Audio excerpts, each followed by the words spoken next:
Hey, Facebook friends and family, how's it going? I'm just taking a little break here, and I decided to continue on with the science within the brain. So last time I talked to you guys, it was literally about the brain. So I want to just go ahead and review it real fast. So last time we talked about the brain itself. It has a central control system, and then it has the limbic system, and then it has the neocortex side of it. And collectively, you see a brain. If you can look on the pictures and on social media and things like that, you can see the brain, and it's broken down more complex than this. But let's just stick with this. So last time I talked to you about B personnel, how it works, how the brain, the three parts work is when A looks at B, immediately they're going to go into their central system and they're going to ask a couple of questions. One is, are they a threat? If they're not a threat, if there's someone or something that I'm not going to eat, or is it something that I'm going to mate with? So within those three so when A looks at B, that's the first thing, all right? They're not a threat, and this is someone I can mate with. And of course, this is why women are nowadays are really looking sexy, because they're really getting into their primal central control of a person's brain. All right, so today we're going to talk about the science behind cheating. Why is it possible? So A and B, A meets B. The limbic system is the emotional side of it, and then from A and B, the story, the neural cortex side of it. That's where the story is. Okay, so let's define the cheating aspect. I'm gonna try to get my marker here also. So when A is in a relationship with B, okay, and A decides that B did something that's threatening.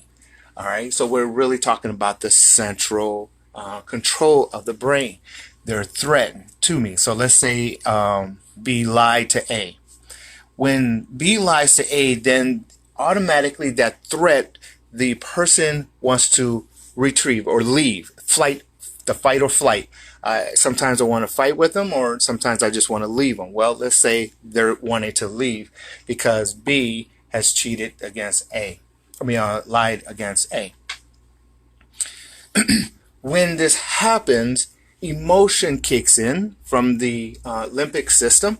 Emotion kicks in, and from that emotion, that feeling of I want to leave. I want to go away from this person. Then the story comes from the neural cortex. The story comes in how I should leave this person. All right. So when B does something against A, immediately, so A found out that B lied, immediately they're a threat to me. Immediately, I have a feeling that I want to retrieve, and I have an emotion behind that. Neurocortex says, this is the story. Okay, what happens when this happens? Well, A has an option. They can actually leave, but then the fear comes in of the environment. So if you have the environment, then the environment overwhelms the actual person who actually lied to you guys. Hey, what's up, Tony? Yeah. So that's the problem with a lot of relationships. So let me see, make sure you guys see it. So B lied to A. I want to leave. You're a threat to me. I emotionally have some feelings about leaving, and I have a good story of why I should leave. I'm not going to be in a relationship with someone who's lying to me. A then has an environment. The environment is loneliness. So that loneliness feeling, still a threat.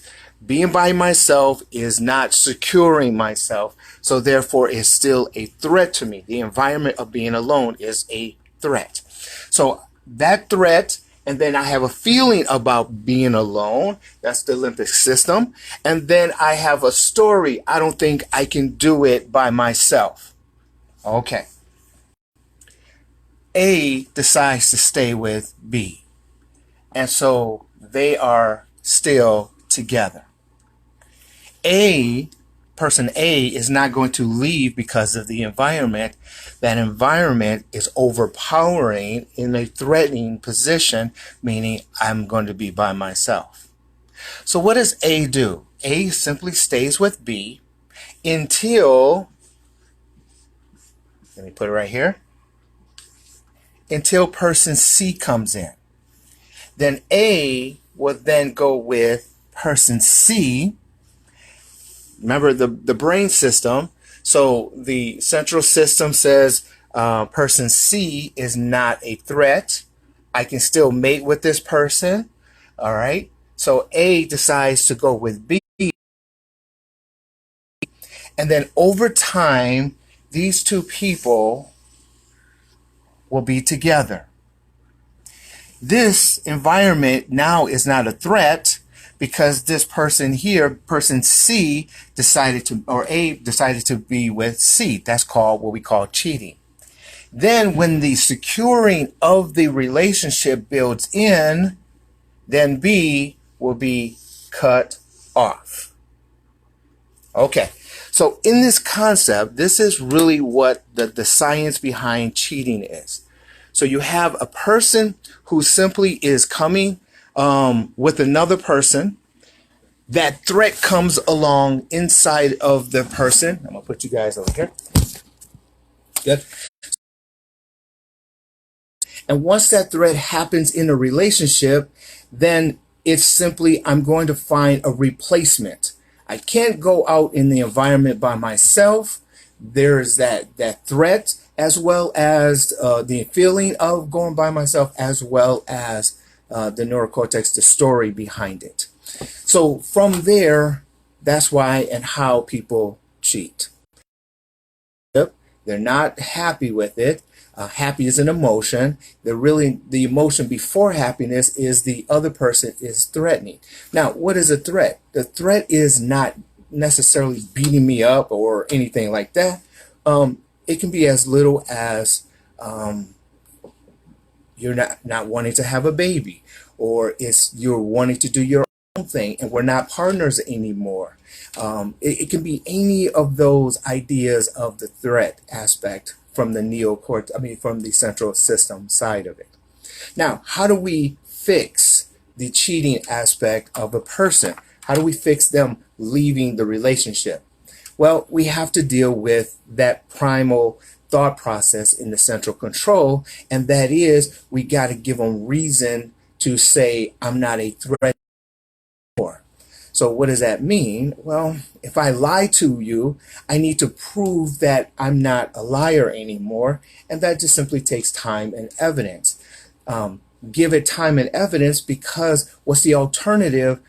Either it's the environment or someone else. So keep that in mind. So when you're in a relationship, being in a relationship, hey Bianca, let me give you some waves, good job. Hey guys. So when you're in a relationship, just keep in mind the science behind it. A threat also can be simply another woman for a guy's position, or to the woman's position for a guy. There's another woman who actually looks sexier than this woman, and so therefore that's a threat. Now, when that threat happens, emotion kicks in, and then from that, the story. You're no good, all right? Well, once you hear I'm no good, then you really realize that relationship at that moment is over. The hard part from that moment, the relationship being over, the hard part is fixing it before something else comes in. The environment of being alone, or another person coming in taking your place. I've always said, hey there, I've always said a person who's cheating will always cheat better, but not necessarily always. So keep that in mind. That's the science of cheating. It's the threat aspect. Is my mate giving me a signal or act of threatening? Do I have an emotion behind that? Yes, I have an emotion. I can't trust that person. Then what's the next? The story. I can't trust you is the story, and this is why I'm going to.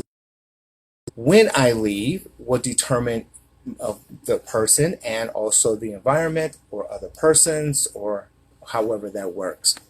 So this is the basics of it. It gets really, really complicated when you define the individual circumstances and situations. I'll be more than happy to talk to you later on about that. So, so that's the science behind cheating. So as a psychiatrist, my job simply is to layer or get the layers, get it all the way down, get it to the root issue, and the root issue is the threat. What caused the threat, and then bring it out from there. And then once we expose the threat, then we can deal with the relationship. Do we keep it together? How do we keep it together? And so on and so forth. All right, so that's Dr. Bagley giving you my 2 cents, the basics of the science of cheating. And I hope this helps you. I know it brings a lot of questions.